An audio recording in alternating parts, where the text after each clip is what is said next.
create that financial statement for them. Not necessarily that they couldn't, but they relied on the auditors. Could you comment on that a little bit? Because I think that's catching some people unaware. Sure.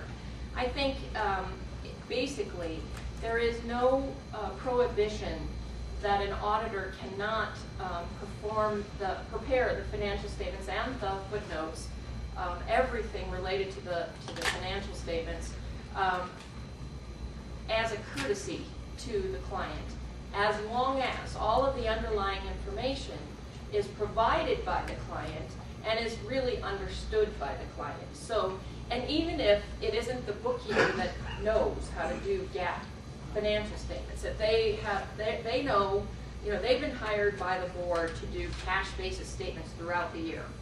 And then, because the board likes to see those kind of reports during the year for management, cash flow purposes, things of that nature.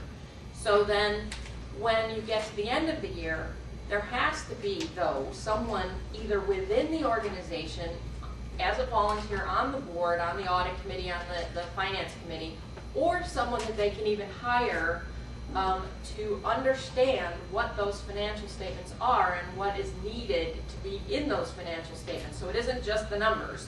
It isn't just, as we hope that everything that we did up through the end of the year and closing out the books was fine and that we didn't have any audit adjustments, but that also the footnotes and all of the different disclosures that are required in it have to be provided by the client, and again, it can either be provided by the client or a consultant that they hire in order to understand those financial statements and what's needed. So all of those things can be done and not cause a problem. Yeah, I think the critical thing in this is you need to have this discussion with your auditors up front when you sign the engagement letter, because there is a variety of interpretations of this data. There's some auditors who say, if you don't hand me a financial statement, that's a control deficiency. There's others who read it a little differently, and there are actually examples in the standard that kind of define it. But I think it's really critical you have that discussion with your auditors when you sign that engagement letter on what the expectations are this year. Absolutely. Can I add a question to that? Because I've seen, I'm so sorry I'm late, by the way. I'm not an auditor. I'm supposed to ask the questions from the nonprofit perspective. I've seen a lot of different nonprofits as they've approached the audit. There are some who will give you the financial statement and all their processes and stuff you're going to go in and validate. There are some nonprofits who will say, here's the shoebox of all the stuff that we've collected for this year. A lot of heads are nodding. And just go ahead and do whatever you need to do to get that all organized. Can you talk about what is the proper, what should be waiting for you when you arrive for the audit? Sure. Basically, in order to be able to do an efficient audit, the books have to be closed at year end. And by closed, I mean that really all of the accounts, the balance sheet, the assets, the liabilities need to be audited. Not audited. They need to be reconciled and balanced, and there needs to be detail, that underlying detail that basically ties to the financial statements. So the general ledger basically has to be in a clean and complete package, so that the auditors are really just going to be able to do an efficient audit, go through and just look at the things that they need to, not have to look at everything. Again, if there's certain areas that have never been a problem, they've always been posted in the past, properly reconciled, then they might not have to look at those areas. So, but when they hand you a shoebox, the problem is that what has happened in the past is that auditing firms have accepted those kind of clients. And so they've sort of given them an impression that that's okay. And the problem is that really the auditors are not independent if they are fixing all of the books. If they are, now they can, if, as I mentioned as an example, a person can, the organization can choose to be on a cash basis throughout the year and then just convert at year end. And the auditors can even help with that conversion. They can actually make the journal entries that would convert, then hand the client reversing entries that would then convert them back to cash after the audit is done. But the underlying records that make up what the auditors need to have in order to convert has to still be given by someone within the organization or hired as a consultant with it for the organization. So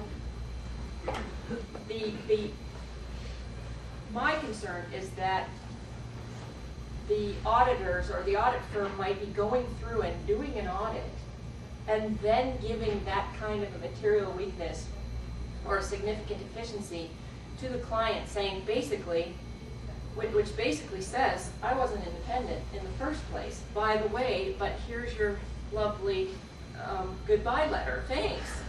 And so really the auditors, when they do their planning, when they determine whether they can continue with this client or accept a new client that is that has this problem with getting everything together, they can no longer do it. They can no longer accept that client because they will not be independent. And so that's a very important step that has to take place prior to.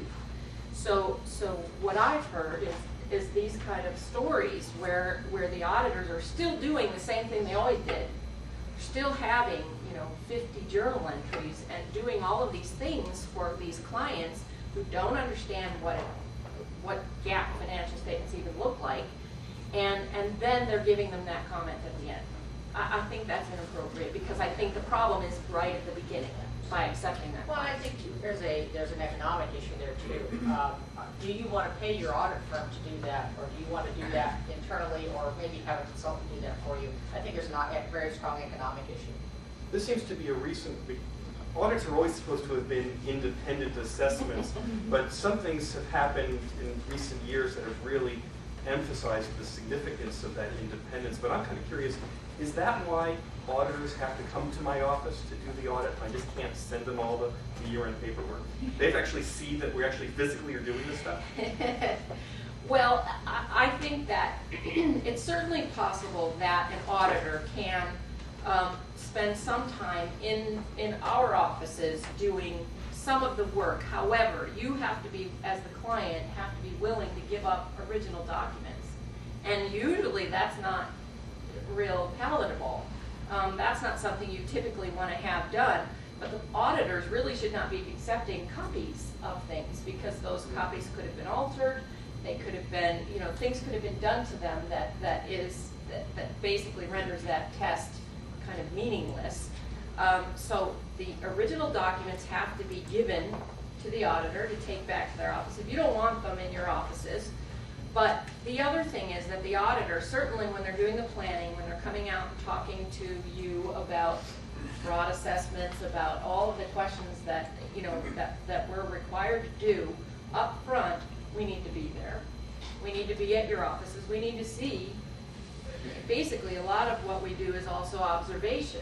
We need to observe that when you told us that these are the kind of controls that you do, we need to be able to observe, yeah, while I was sitting there that week, when the mail came, 2 people actually came up front and opened the mail together and created this log. I saw it happen. I was there. So having a shoebox audit that goes and sits at the box in the office is just not appropriate in these times of sensitivity to, there having been audit failures before because people were willing to accept copies of things, were willing to just not really understand their client enough to be able to make a proper assessment.